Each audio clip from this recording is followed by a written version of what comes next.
নমস্কাৰ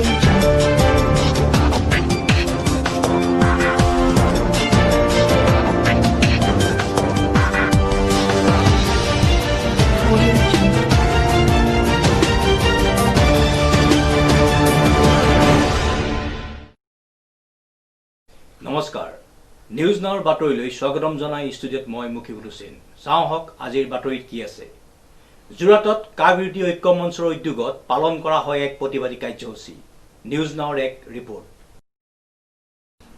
আজি ৰাজ্যখনৰ লগতে যোৰহাটৰ জিলা উপায়ুক্ত কাৰ্যালয়ৰ সন্মুখত কা পাতিল ইআইএ বাতিল আৰু কা বিৰোধিতা কৰি কাৰাৰুদ্ধ হৈ থকা অখিল গগৈ আৰু দেৱাংগনা কলিতাৰ মুক্তিৰ দাবীত পালন কৰা হয় প্ৰতিবাদ এই প্ৰতিবাদী কাৰ্যসূচীত যোৰহাটত জিলাৰ সকলো কা বিৰোধী দল সংগঠন উপস্থিত থাকে এই আন্দোলনৰ উদ্যোগ লৈ যোৰহাট কা বিৰোধী ঐক্য মঞ্চই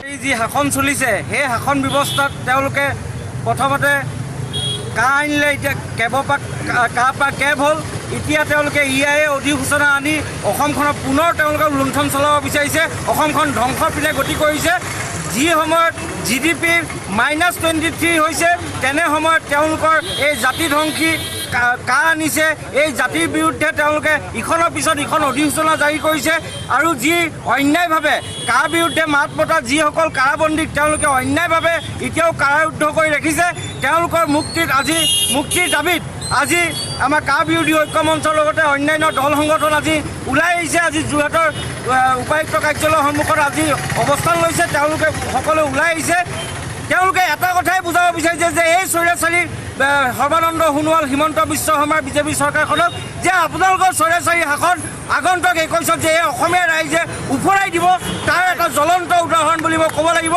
যিহেতু ইয়াত কোনো দল সংগঠন বুলি নাই ইয়াত ৰাইজ ওলাই আহিছে ইয়াৰ লগত সকলো দল সংগঠন ৰাইজ আজি ৰাজপথত এই ৰোডত ৰাজপথত তেওঁলোকে উপায়ুক্ত কাৰ্যালয়ৰ সন্মুখত অৱস্থান কৰিবলৈ বাধ্য হৈছে যিহেতু এই অৱস্থানৰ পৰা সৰ্বানন্দ সোণোৱাল নেতৃত্বাধীন বিজেপি চৰকাৰখনক বুজাই দিব বিচাৰিছে সকীয়াই দিব বিচাৰিছে আপোনালোকে সময় থাকোঁতেই আপোনালোকে এই স্বৈৰাচাৰী শাসন বাদ দিয়ক অন্যথা 21ত আপোনালোকে পুনৰ ৰাজপথলৈ ঘূৰি আহিবলৈ সাজু থাকক কিন্তু কা বাতিল নহ'ব তেতিয়ালৈকে এই ঐক্যবদ্ধ সংগ্ৰামখন চলিব লাগিব যদি নচলে তেতিয়াহ'লে কি হ'ব অসম নেবাচে এই কথাটো কালি কৃষক মুক্তিৰ নেতা অখিল গগৈয়ে সুন্দৰভাৱে কৈ গৈছে অসম বাচিবলৈ হ'লে ঐক্যবদ্ধ সংগ্ৰাম কৰিব লাগিব শেষ যিটো বাক্য তেখেতৰ সেইটো আছিল ঐক্যবদ্ধ সংগ্ৰাম কৰাৰ বাতৰি আৰু তেখেতক যেতিয়া এটা কথা সোধা হৈছিল মই এইকাৰণে কৈছোঁ তেখেতৰ কথাটো যিহেতু তেখেত কা আন্দোলনৰ আচলতে অগ্ৰণীত আছিলে আৰু তেখেতৰ মুক্তিৰ কাৰণে যি ধৰণে গণ আন্দোলন হ'ব লাগিছিলে অসমত কিন্তু নহ'ল সেইটো এটা আচলতে দুখ আৰু আৱেগৰ কাৰণ আৰু এতিয়া এই মুহূৰ্ততে মই কৈছোঁ যিখিনি মানুহ আমি ওলাই আহিছোঁ সেইখিনি মানুহে আচলতে প্ৰত্যেকেই ঘৰলৈ গৈ আমি যাতে চুবুৰীয়ে ঘৰখনতে অন্ততঃ এনে এটা প্ৰতিবাদী সত্তা যাতে আমি জাগ্ৰত কৰি তুলিব পাৰোঁ সাংগঠনিকভাৱে আমি আচলতে মানুহখিনিক যাতে লৈ আহিব পাৰোঁ সেই কথাত প্ৰত্যেকেই গুৰুত্ব দিব লাগিব আৰু সংকটঘন সময় যিহেতু অসম ইতিমধ্যে শেষ হ'বলৈ যাবলৈ গৈ আছে ভাৰতবৰ্ষৰ GDP কি আপোনালোকে চবেই জানে ইতিমধ্যে যিখিনি কথা আলোচনা হৈছে সেই মুহূৰ্তত আমাৰ ইয়ালৈ অহা পৰিযায়ী যিবোৰ ল'ৰা আছে যিবোৰ ল'ৰা ইয়ালৈ ঘূৰি আহিলে সেইসকলক সংস্থাপনৰ কি ব্যৱস্থা চৰকাৰে কৰিছে সেই বিষয়ে আচলতে আমি প্ৰতিবাদ হ'ব লাগে অসমীয়া নাৰীৰ মূল্য 830 টকা নহয় অসমীয়া নাৰীৰ মূল্য 830 টকা কেতিয়াও হ'ব নোৱাৰে 50,000 টকাৰ যিটো আচলতে ইতিমধ্যে 50,000 টকাৰ এটা সাহায্য দিয়াৰ ব্যৱস্থা কৰা হৈছে এইটো বিজেপি চৰকাৰখনৰ আচলতে ভোট কিনাৰ ডাঙৰ এটা পলিচি য'ত পৰিকল্পনাই নিবনুৱা সংগঠনৰ নিবনুৱাক আচলতে সংস্থাপন দিয়াৰ সেইখন চৰকাৰৰ পৰা আমি আশা নকৰোঁ আৰু মই এই মুহূৰ্তত আৰু এটা কথা কৈছোঁ বিভিন্ন দল সংগঠন একত্ৰিত হওক আছুৱে হওক কৃষক মুক্তিয়ে হওক বিভিন্ন জনগোষ্ঠীক আচলতে মজিয়ালৈ আনক এতিয়ালৈকে আমি বিক্ষিপ্তভাৱে হৈ আছোঁ আমি মুখেৰে কৈ আছোঁ কিন্তু আত্ম অহংকাৰ আমি কোনো দলে ত্যাগ কৰিব পৰা নাই এইটোৱেই আজি জাতিৰ বাবে এই সংকটঘন সময় আটাইতকৈ ডাঙৰ বিড়ম্বনা সেয়েহে মই কৈছোঁ এই যিখন সংগ্ৰাম এই সংগ্ৰামখন দীঘলীয়া হ'ব লাগিব কা বাতিল হ'বই লাগিব কা বাতিল নোহোৱালৈকে আচলতে আমি ৰাজপথলৈ ওলাই আহিব লাগিব ঘৰে বাহিৰে আন্দোলনৰ পৰিৱেশ এটা গঢ়ি তুলিব লাগিব হ'ব বিদ্যাধৰ কলিতাৰ report news now 24/7 Jorhat Jorhat জিলা কংগ্ৰেছ সমিতিৰ উদ্যোগত পালন কৰা হয় এক প্ৰতিবাদী কাৰ্যসূচী আজি অসম প্ৰদেশ সমিতিৰ নিৰ্দেশত যোৰহাট অজন্তা চিনেমা হলৰ কাষত যোৰহাট জিলা কংগ্ৰেছ সমিতিৰ উদ্যোগত পালন কৰা হয় এই প্ৰতিবাদ। এই প্ৰতিবাদৰ মূল দাবী ৰাষ্ট্ৰীয় ঘাইপথ নিৰ্মাণৰ যি লেহেমীয়া গতি চলি আছে তাৰ ফলত যাত্ৰীয়ে দুৰ্ভোগ ভুগিবলগীয়া হৈছে। সেয়েহে দলপতিয়ে দাবী কৰে পথ নিৰ্মাণৰ কাম খৰতকীয়া কৰক আৰু যাত্ৰীৰ যাতায়াতৰ সুব্যৱস্থা কৰাৰ দাবীত এই প্ৰতিবাদ। এই কাৰ্যসূচীত জিলা সভাপতি তথা প্ৰাক্তন কলিয়াবৰ সমষ্টিৰ সাংসদ দীপ গগৈ, প্ৰাক্তন যোৰহাট সমষ্টিৰ বিধায়ক তথা AICCৰ সম্পাদক ৰাণা গোস্বামী, মৰিয়নি সমষ্টিৰ বিধায়ক ৰূপজ্যোতি কুৰ্মী আৰু দেৰগাঁও সমষ্টিৰ প্ৰাক্তন বিধায়িকা আৰতী কছাৰীয়ে অংশগ্ৰহণ কৰাৰ লগতে জিলাখনৰ বহু শতাধিক দলীয় কৰ্মীয়ে অংশগ্ৰহণ কৰে। আজি আমি অসম প্ৰদেশ কংগ্ৰেছ কমিটিৰ নিৰ্দেশ অনুযায়ী জিলা কংগ্ৰেছৰ নেতৃত্বত আমি আজি এই কাৰ্যসূচী পালন কৰিছোঁ। এইকাৰণে যে যিটো ৰাষ্ট্ৰীয় ঘাইপথ আজি আমাৰ শদিয়াৰ পৰা ধুবুৰীলৈকে যিটো ৰাষ্ট্ৰীয় ঘাইপথ আজি অৱস্থা তথৈবচ হৈছে। মানুহ শান্তিত গুৱাহাটীলৈ যাব নোৱাৰে, ৰোগী যাব নোৱাৰে, বেমাৰী যাব নোৱাৰে, মানুহৰ অতি কষ্টৰে কিনা গাড়ীখনৰ শান্তি নাই, মানুহৰ শান্তি নাই। গতিকে এইখন চৰকাৰ অহাৰ আগতে যে তৰুণ গগৈ ডাঙৰীয়াৰ চৰকাৰ আছিলে, আমাৰ কংগ্ৰেছ চৰকাৰ আছিলে, সেই সময়ত তিনিচুকীয়াৰ পৰা যদি আমি নৈশ বাছেৰে গুৱাহাটীলৈ যাওঁ মানুহে গম নাপায়, গোটেই ৰাতি গাড়ীখনত শান্তিৰে শুই যাব পাৰে। এইখন চৰকাৰ দিনত এনেকুৱা এটা অৱস্থা হ'ল, তেওঁলোকে পৰিৱৰ্তনৰ নামত চৰকাৰ গঠন কৰি এতিয়া মানুহৰ হাৰাশাস্তি, ইয়াৰ পৰা নুমলীগড়, দেৰগাঁও, বোকাখাটলৈ মানে যাব নোৱাৰা অৱস্থা হ'ল। গতিকে আমি শীঘ্ৰে দাবী জনাইছোঁ যে অতি শীঘ্ৰে এই নেশ্যনেল হাইৱেৰ এই মেৰামতি কৰি ৰাইজক শাস্তি দিয়াৰ পৰা বিৰত ৰাখিব লাগে। লগে লগে যি মূল্য বৃদ্ধি কম কৰিম বুলি তেওঁলোকে পেট্ৰল ডিজেলৰ মূল্য বৃদ্ধি কম কৰিম বুলি, ৰন্ধন গেছৰ মূল্য বৃদ্ধি কম কৰিম বুলি, 23 লাখ নিবনুৱাক চাকৰি দিম বুলি বিভিন্ন ভুৱা প্ৰতিশ্ৰুতিৰে তেওঁলোকে চৰকাৰ গঠন কৰিছিলে। আজি চৰকাৰ গঠন কৰি তেওঁলোকে এতিয়া চাকৰিৰ নামত 23 লাখ ল'ৰা ছোৱালীক চাকৰি দিয়াটো বাদেই এতিয়া লকডাউনৰ বাবে ভাৰতৰ বিভিন্ন প্ৰান্তত কাম কৰি থকা লক্ষ লক্ষ আমাৰ ছাত্ৰ ছাত্ৰী, আমাৰ নিবনুৱা যুৱক যুৱতী ঘৰলৈ সংস্থাপন হেৰুৱাই ঘৰলৈ ঘূৰি আহিলে। এতিয়া নিবনুৱা বাঢ়ি গ'ল, কিন্তু নিবনুৱা বঢ়াৰ স্বত্বত হেমন্ত বিশ্ব শৰ্মাই প্ৰতিশ্ৰুতি দিছিল 23 লাখ নিবনুৱাক চাকৰি দিব। তাৰ বিপৰীতে মাত্ৰ এতিয়া আজি 4.5 বছৰ গ'ল, নিৰ্বাচনী টুপ হিচাপে মাত্ৰ 2 লাখ নিবনুৱাক তেওঁলোকে স্বয়ং আঁচনিৰ অধীনত তেওঁলোকে 50,000 টকা দিবলৈ ওলাইছে, মানে এপাচি কচুশাকৰ এটা জালুক দিবলৈ ওলাইছে। গতিকে তেওঁক আমি কৈছোঁ যে আপোনাৰ প্ৰতিশ্ৰুতি ৰক্ষা কৰক আৰু নিবনুৱাসকলক উদ্ধাৰ কৰক, চাকৰি দি এই প্ৰতিশ্ৰুতি ৰক্ষা কৰক। লগতে পেট্ৰল ডিজেলৰ মূল্য যি দ্ৰুতগতিত বাঢ়িছে তাক হ্ৰাস কৰি জনগণক মানে অন্ততঃ শান্তি দিয়ক আৰু শাস্তি দিয়াৰ পৰা বিৰত থাকক। গতিকে এইখন চৰকাৰ জনগণৰ বিৰোধী চৰকাৰ, এইখন চৰকাৰ হৈছে জাতি ধ্বংসী চৰকাৰ। এইখন চৰকাৰ যদি আকৌ আহিবলৈ হয় অসমীয়া সমাজ জীয়াই নাথাকিব, অসমৰ জাতি বৰ্ণ ধৰ্ম নিৰ্বিশেষে সকলো মানুহ জীয়াই নাথাকিব আৰু বিশেষকৈ নিবনুৱা সমাজ নিবনুৱাসকলক একেবাৰে শেষ কৰিব। গতিকে এই সময় থাকোঁতে ৰাইজে বুজি উঠক, এই এওঁলোকৰ চৰিত্ৰ সম্পৰ্কত ৰাইজে বুজক আৰু এওঁলোকক এই খুব সোনকালে অসমৰ পৰা বিদায় দিয়ক। এইটোৱে হৈছে আমাৰ আজি কংগ্ৰেছ কৰ্মীসকলৰ আহ্বান। বিদ্যাধৰ কলিতাৰ ৰিপৰ্ট, নিউজ নাও 24/7 যোৰহাট। আমাৰ অসম কাকতৰ সম্পাদক মনোজ গোস্বামীলৈ 2020 বৰ্ষৰ দামোদৰ দেৱ বঁটা, লগতে সত্ৰৰ মাটিত দিব্য উপবন নামৰ এখনি বাগিচা উদ্বোধন কৰে মুখ্যমন্ত্ৰী সৰ্বানন্দ সোণোৱালে। অসমৰ মুখ্যমন্ত্ৰী সৰ্বানন্দ সোণোৱালৰ দ্বাৰা দিব্য উপবন নামাকৰণৰ প্ৰাকৃতিক বাগিচা উদ্বোধন কৰা হয়। সমান্তৰালভাৱে একেটা অনুষ্ঠানতে শ্ৰী শ্ৰী আউনীআটী সত্ৰৰ দ্বাৰা প্ৰৱৰ্তিত 2020 বৰ্ষৰ দামোদৰদেৱ বঁটা প্ৰদান কৰা হয়। অসমীয়া সাহিত্যত সংযোজিত স্বকীয় ষ্টাইল, উপস্থাপন শৈলী তথা একক ধাৰা সৃষ্টিৰে পাঠকৰ হৃদয় জয় কৰিবলৈ সক্ষম হোৱা সাহিত্যিক তথা আমাৰ অসম কাকতৰ মুখ্য সম্পাদক মনোজ কুমাৰ গোস্বামীদেৱক।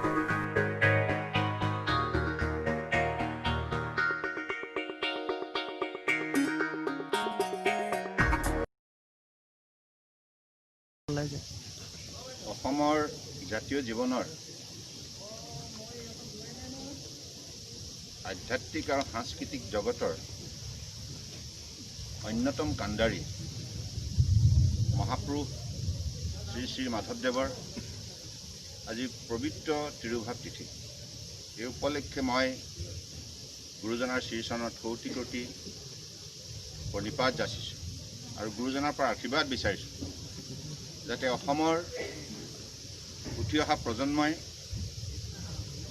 গুৰু শিক্ষাৰে শিক্ষিত হৈ আধ্যাত্মিকভাৱে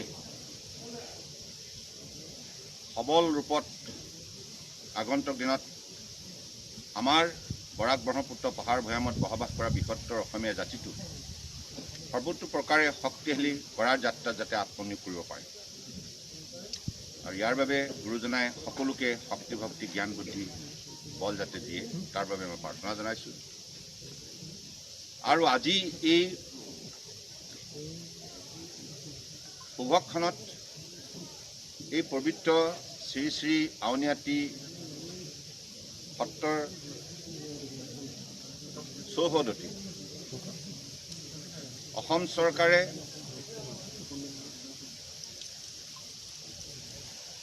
প্ৰদূষণমুক্ত অসম গঢ় দিয়াৰ লক্ষ্যৰে আমি 10 কোটি জোপা ফল ফুল ঔষধি বিভিন্ন প্ৰকাৰৰ গছ ৰোৱাৰ যি সংকল্প লৈছিলোঁ আপোনালোকে শুনি ভাল পাব। এতিয়ালৈকে প্ৰায় 8 কোটি জোপা গছ ৰোৱাৰ কাম সম্পূৰ্ণ হৈছে সমগ্ৰ অসমত যোৱা 4.5 বছৰত। অসমৰ ৰাইজে এই ক্ষেত্ৰত উল্লেখযোগ্য সহযোগিতা আগবঢ়াইছে। আমাৰ বন আৰু পৰিৱেশ বিভাগে গুৰুত্বপূৰ্ণ ভূমিকা পালন কৰিছে আৰু এই বছৰ আমি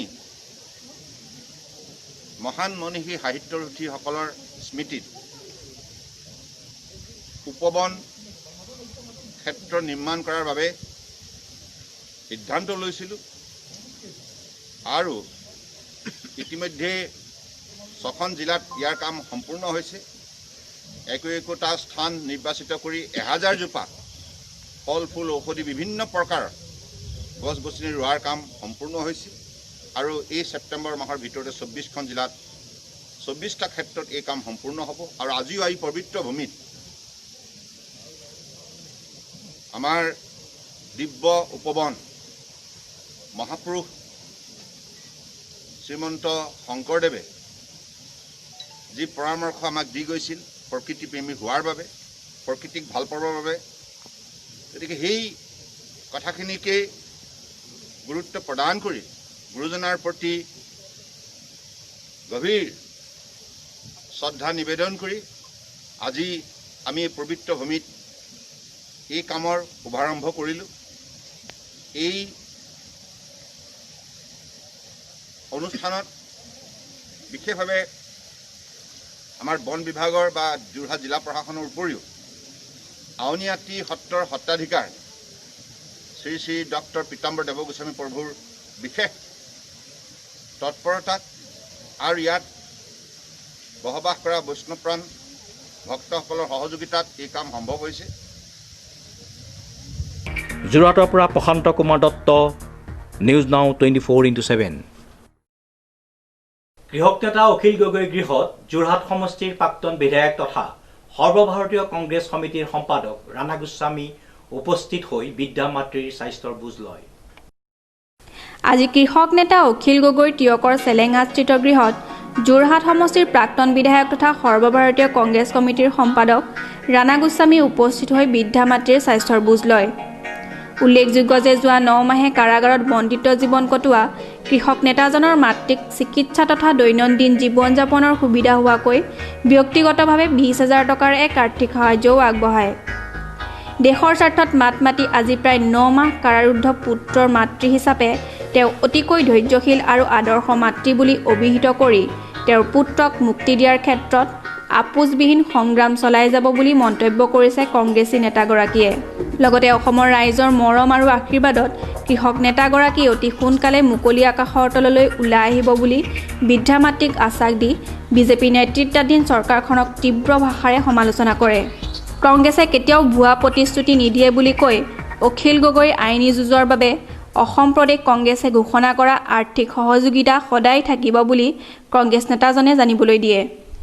এতিয়া প্ৰায় 265 দিনকৈ অতিক্ৰম কৰিলে দিন আজি তেখেত কাৰাবাস খাটি আছে।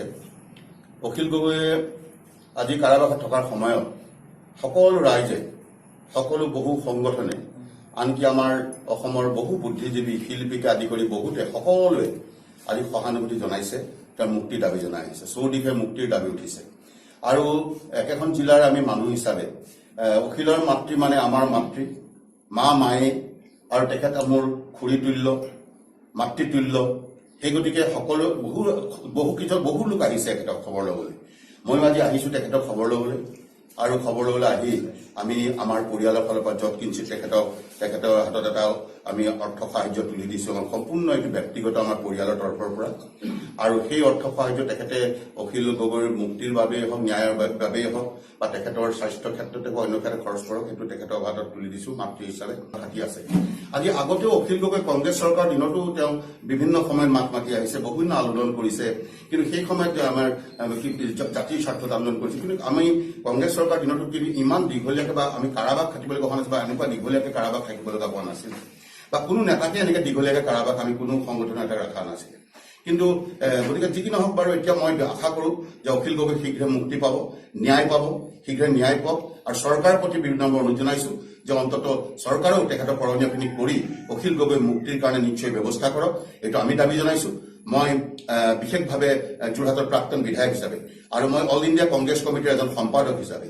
মই এইটো দাবী জনাইছোঁ চৰকাৰৰ ওচৰত যে কমচে কম এটা কণ্ঠক তেখেতসকলে জবৰদস্তি মুখ বন্ধ কৰি ৰখাব নোৱাৰে কিমান দিন ৰাখিব কাৰণ আজিৰ তাৰিখত প্ৰতিবাদ আৰু গণতান্ত্ৰিক আৱেগ কৰা আন্দোলন গণতান্ত্ৰিকৰ বাবে আন্দোলন এখন গণতান্ত্ৰিক দেশত গণতান্ত্ৰিক এখন ৰাজ্যত গণতান্ত্ৰিকভাৱে কৰা আন্দোলনত কৰা ব্যক্তিক এনেদৰে ইটোৰ পিছত ইটো কেছ জাপি সোমাই থোৱাটো কেতিয়াও আমি বাঞ্ছা নকৰোঁ গতিকে মই আশা কৰিম আপোনালোকৰ আমাৰ দেশখনৰ চতুৰ্থ স্তম্ভ আপোনাৰ প্ৰচাৰ মাধ্যমৰ যোগেদি আৰু বহু আপোনালোকে প্ৰচাৰ কৰিছে এই ক্ষেত্ৰত মই ধন্যবাদ জনাইছোঁ কিন্তু এতিয়া আকৌ কম সকলোৰে ৰাজ্যৰ অসমৰ চৌদিশে যেনেকৈ এতিয়া অখিল গগৈ মুক্তিৰ দাবী উঠিছে আমিও আজি মই গৃহৰ পৰা অখিল গগৈৰ মাতৃক মোৰ স্বনামধন্য তেখেতৰ মাতৃক কাষত বহুৱাই লৈ তেখেতৰ মাকৰ বুকুত যিকুৰা জুই জ্বলি আছে আজি তেখেতৰ মাকৰ বুকুত যিকুৰা জুই জ্বলি আছে এই জুইকুৰা কথা আজি চৰকাৰে উপলব্ধি কৰক আজি এই কথা চৰকাৰে আজি উপলব্ধি কৰক আৰু অন্ততঃ মাকক এই সময়ত এই বয়সৰ সময়ত ইমান বেছি বয়স এই সময়ত মাকক সান্তনা দিবৰ কাৰণে অন্ততঃ চৰকাৰে যেন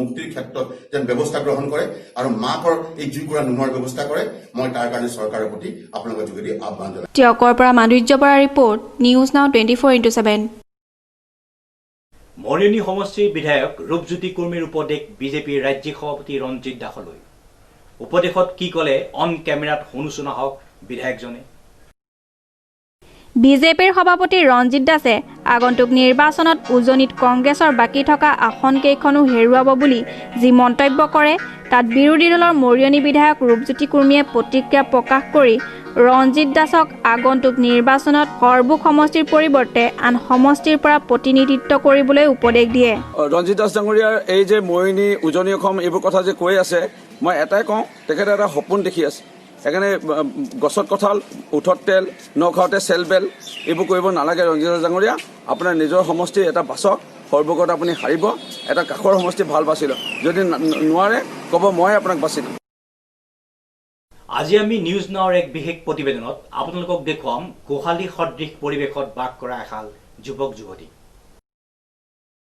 সঁচাকৈ এতিয়া প্ৰকৃত সমাজ সেৱকৰ অভাৱ হৈছে নেকি মূল্যবোধৰ ৰাজনীতি অৱক্ষয় হৈছে নেকি এই দৃশ্য চাওক এক গৰু গোহালি সদৃশ পৰিৱেশত জীৱন অতিবাহিত কৰিছে এহাল যুৱক যুৱতীয়ে এহাল মুকবধী ককায়েক ভনীয়েক স্বৰ্গীয় বাপুৰাম বৰা আৰু জেউতি বৰাৰ এই দুই পুত্ৰ কন্যা পিতৃ এজন কবিৰাজ আছিল কিন্তু এতিয়া এইহাল যুৱক যুৱতীৰ খবৰ ল'বলৈ কাৰো আহৰি নাই কোনো তেওঁলোকৰ বিকলাংগ প্ৰমাণপত্ৰ গৃহ অৰুণোদয় আঁচনিকে আদি কৰি একোৱেই পোৱা নাই এইহাল যুৱক যুৱতীয়ে এটা বিদ্যুতৰ সংযোগ আছে যদিও লাইট নজ্বলে এটা উৱলি যোৱা ভগা পজাত লঘোণেবুকে জীৱন অতিবাহিত কৰিছে পিন্ধিবলৈ এখন কাপোৰৰো অভাৱ এতিয়া পঞ্চায়তৰ কাম কি এইসকল দৰিদ্ৰ লোকৰ বাবে যদি একো কৰিব নোৱাৰে তেন্তে কাৰ কাৰণে সমাজ সেৱা কৰিব সমষ্টিৰ বিধায়ক প্ৰতিনিধিৰ এইসকলৰ ক্ষেত্ৰত কেতিয়া চকু পৰিব সেয়া কিন্তু এক লক্ষণীয় বিষয় এই পৰিয়ালটিৰ কাৰণে জিলা প্ৰশাসন আৰু চৰকাৰখনে কি ব্যৱস্থা গ্ৰহণ কৰে সেয়া পৰৱৰ্তী সময়ত হ'ব লক্ষণীয় বিষয় তেখেতৰ মই ককা হয় সমাধান মোৰ মাতা পুতেক নাম নাম দুটা কি কি দেখে ক'লো শ্ৰী বেন্ধৰ বৰা আৰু শ্ৰীমতী জিনুমাই বৰা বয়স কিমান হ'ল বয়স 40 আৰু 35 কিমান দিনৰ পৰা তেওঁলোক এনেকুৱা হৈ আছে প্ৰায় 20 বছৰ হ'ল কিবা হেণ্ডিকেপৰ তেনেকুৱা ধৰণৰ কিবা কিবি কাৰ্ড চাৰ্ট আছে নেকি তেওঁলোকৰ চৰকাৰৰ লগত যোগাযোগ কৰিবলৈ কয় যাওঁ তেওঁলোকৰ ডকুমেণ্টছ ৰখাৰ কাৰণে নিদিয়ে ওচৰতে আছে অংগনবাদী মাষ্টৰণী ফৰ্ম এখন দিবা যেন তেনে কিবা এটা কৰি দিবা, তেওঁলোকে কয় যে ইহঁতক নিব লাগিব তেতিয়াহে দিব পাৰিম, নহ'লে দিব নোৱাৰোঁ। কিন্তু অদ্যপৰ্মিত অংগনবাদী দিব পৰা নাই, চৰকাৰৰ ফালৰ পৰা পোৱা নাই। একো হেণ্ডিকেপ চাৰ্টিফিকেট নাই। নাই। এই বিচনাখনত আচলতে কি আছে তেখেতৰ বিচনাখনত? এই বিচনাখন মানে বৰ্তমান ঠিকে আছিলে। কথা হ'ল কি তেওঁলোক নিজে যাব নোৱাৰে, মই চাৰিটা গাঁত খান্দিলোঁ, গাঁত খান্দি চাবকৈ গুটি দিলোঁ আৰু ভাগি গ'ল বিচনাখন। তেনেকৈ বাতি কুটি ল'বলৈ সমৰ্থ এনেকৈ নাই। সেই গতিকে এই বিচনাৰ বস্তা সতি থকাতে ককায়েক ভায়েক দুয়োটি খোৱা মেলা কৰে আৰু এই আঁঠুৱা মই আনি দিছোঁ। লকডাউনৰ সময়খিনিত তেওঁলোকে কেনেকৈ অতিবাহিত কৰিলে? লকডাউনৰ সময়খিনিত আমি দুয়োঘৰ চোৱা চিতা কৰিলোঁ। কোনোবা মানুহ আহিছিলে নেকি? এই আপোনাৰ আমি নিজে দেখিছোঁ, এই জগত বৰা আহিছিলে, গাড়ীখন লৈ আহিছিলে, টোপোলা এটা দিছিলে। তাৰপিছতে আমাৰ সভাপতি 71 নং সভাপতি আহিছিলে যে এই টোপোলাটো তেওঁলোকক দিবা বুলি কৈছে। সেই সভাপতি টোপোলাটো দিলোঁ। তাৰপিছতে পঞ্চায়তৰ পৰা 10 কেজি 20 কেজি চাউল মই নিজে আনিছোঁগৈ বেনীধৰা জুলি নামত। এখেতক এতিয়া পশুপালন বা কেনেকুৱা ধৰণে কৰি আছে, আপোনালোকে কৰে নেকি? আমি যেতিয়া আমাৰ বৰবৌ ঢুকাই গ'ল, ঢুকাই যোৱাৰ পিছতে আমি দুয়োঘৰ মানুহ বহি আলোচনা কৰিলোঁ যে আপোনালোকে এমাহ খুৱাওক, এমাহ মই খুৱাম। তেওঁলোকৰ মাহটো শেষ হ'ব, তেতিয়া দায়িত্বটো মই লওঁ। তেওঁলোকৰ কিবা অসুখ অশান্তি হ'লে? অসুখ অশান্তি হ'লে দুয়োঘৰে বুজাবুজি কৰি পেলাই চোৱা চিতা কৰোঁ। এতিয়া তেওঁলোক ইয়াতে এনেকৈ থাকে আৰু? ইয়াতে কেনিও যাব নোৱাৰে, ইপিনেও যাব নোৱাৰে, সিপিনেও যাব নোৱাৰে। কেতিয়াবা মই আৰু তাক চুবলৈ অলপমান লেতে পেতে কাৰণে মানুহে বেয়া পায়, মইহে দাঙি পেলাই লৈ যাওঁ। বৰবৌ ঢুকালে খৰি দিবলগীয়া হ'ল, নিবৰ কোনো নাই, মই বকচাটো লৈ গৈছোঁ। বৰ দুৰ্ভাগ্যজনক অৱস্থা। ইমানকেইখন চৰকাৰ গ'ল, ইমান পঞ্চায়ত গ'ল, অদ্যপৰ্মিত আমি একো পোৱা নাই। কি ক'ব আপুনি চৰকাৰ জিলা প্ৰশাসনক? আমি বিভাগীয় কৰ্তৃপক্ষক জনাবলৈ কয়, কিন্তু আপুনি কি ক'ব চৰকাৰ? আমি চৰকাৰৰ পৰা এটাই অনুৰোধ জনাইছোঁ যে এই দুৰ্ভগীয়া পৰিয়ালটো কেনেকৈ অন্ন বস্ত্ৰ বাসস্থান 3টা বস্তু নহ'লে মানুহ জীয়াই থাকিব নাই, সেইটোৰ ওপৰত লক্ষ্য ৰাখি আপোনালোকৰ জৰিয়তে কি ব্যৱস্থা কৰিলে এই পৰিয়ালটো অকণমান শান্তিৰে থাকিব পাৰে, সেই ব্যৱস্থাটোৰ কাৰণে মই আপোনালোকৰ ওচৰত সাদৃঢ় অনুৰোধ জনাইছোঁ। বৰখঙীয়া গাঁও। কোন পঞ্চায়ত পৰে? 71 নং খঙীয়া গাঁও পঞ্চায়ত। আচলতে সকল হৈছে আমাৰ গাঁৱৰে স্বৰ্গীয় বাপুৰাম বৰা বেজ কবিৰাজ তেখেতসকলৰ সন্তান। তেখেতসকলৰ দেউতাকে গাঁৱৰ যিকোনো মানুহক সাপে কামুৰিলে, কীট পতংগৰে কামুৰিলে, যিকোনো বনৌষধি বা জৰা ফুকাৰ দ্বাৰা মানুহৰ উপকৃত কৰিছিলে। আজি তেখেতসকলৰ পিতৃ মাতৃ এই সংসাৰত নাই। তেখেতসকল শৈশৱৰ দুৱাৰ পাৰ কৰাৰ পাছতেই আজি বিকলাংগৰ অৱস্থাত সন্মুখীন হ'ল, শাৰীৰিকভাৱে বাধাগ্ৰস্ততাৰ সন্মুখীন হ'ল। তাৰ পাছতেই তেওঁলোকৰ পিতৃ মাতৃ বিয়োগ হ'ল। বিয়োগ হোৱাৰ পাছত তেখেতসকলৰ ককাই ভাই দুয়োঘৰে তেখেতসকলৰ খোৱা বোৱাৰ যত্ন লোৱা দেখা গৈছে। আৰু চৰকাৰৰ ফালৰ পৰা বা পঞ্চায়তৰ ফালৰ পৰা এই পৰিয়ালটোক আজিলৈকে কোনো আঁচনিৰ অন্তৰ্ভুক্ত কৰা দেখা নগ'ল। চাওক আপোনালোকে এই ঘৰটো চাওক, এই ঘৰটো তেখেতসকলে পাব লাগে। সুস্থ সবল মানুহৰ ঘৰ আগত দিয়াতকৈ তেখেতসকলক আমি দিয়াটো সকলো ৰাইজে বিচাৰোঁ। কাৰেণ্ট নাই, কাৰেণ্টৰ নামত এখেতসকলৰ ককাই ভাই ঘৰৰ পৰাই বিজুলী সংযোগ এটা বাল্ব মাত্ৰ দিছে তেখেতসকলে নিজৰ পৰিয়ালৰ কাৰণে, কিন্তু চৰকাৰীভাৱে তেখেতসকলৰ কোনো কাৰেণ্টৰ ব্যৱস্থা নাই। 3 টকীয়া চাউলৰ কাৰ্ড এখন আছে, মাত্ৰ 5 কেজি 10 কেজি চাউল পায়। এই দুজন মানুহে আজি ক'তো বিচাৰিও যাব নোৱাৰে খাবলৈ। তেখেতসকলক 35 কেজি চাউলৰ এখন কাৰ্ড দিয়া পৰিলক্ষিত নহ'ল কোনো পঞ্চায়তে। আমি আপোনালোকৰ জৰিয়তে তেখেতসকলক যে এটি ঘৰ, কাৰেণ্ট, খোৱাৰ ব্যৱস্থা আৰু কাপোৰ কানি নাই, চব কদৰ্য অৱস্থাত আছে। তেখেতসকলৰ বিচনাখন আপোনালোকে চালে গম পাব। তেখেতসকলৰ ভাত বনাবলৈ কোনো চৰু নাই, তেখেতসকলৰ কোনো ব্যৱস্থা নাই, সামগ্ৰী নাই, মাত্ৰ কাঁহী এখন, বাতি এটা, এনেকুৱা নিৰ্দিষ্ট বস্তু দুটাৰ বাহিৰে তেখেতসকলৰ পিন্ধিবলৈ যথাযোগ্য যিখিনি কাপোৰ, মন্ন বস্ত্ৰ বাসস্থান নহ'লে এটা পৰিয়াল, এটা পৰিৱেশত মানুহ জীয়াই থাকিব নোৱাৰে। এই বায়েক আৰু ভায়েকৰ আজি এই দুৰ্ভগীয়া কাহিনী, আজি এই কাহিনী আপোনালোকৰ মাজতেই আমি ৰাইজক, চৰকাৰক দৃষ্টিগোচৰ কৰাব বিচাৰিছোঁ। আপোনালোক আহিছে আমাৰ মাজত, এই ৰাইজক আপোনালোকে চৰকাৰক, বিভাগক এই কাহিনীখিনি, এই পৰিয়ালটো যাতে যথোচিত সুবিধা পায় তাৰ বাবে আপোনালোকৰ জৰিয়তে আমি চৰকাৰ, বিভাগ, যোৰহাট জিলাৰ প্ৰশাসনক, উপায়ুক্ত মহোদয়াক আহ্বান জনাম। নিউজ নাওৰ বাতৰি আজিলৈ ইমানেই। বিভিন্ন বা বাতৰি তথা বিভিন্ন অনুষ্ঠানৰ বাবে চাই থাকক নিউজ নাও 24x7। ধন্যবাদ।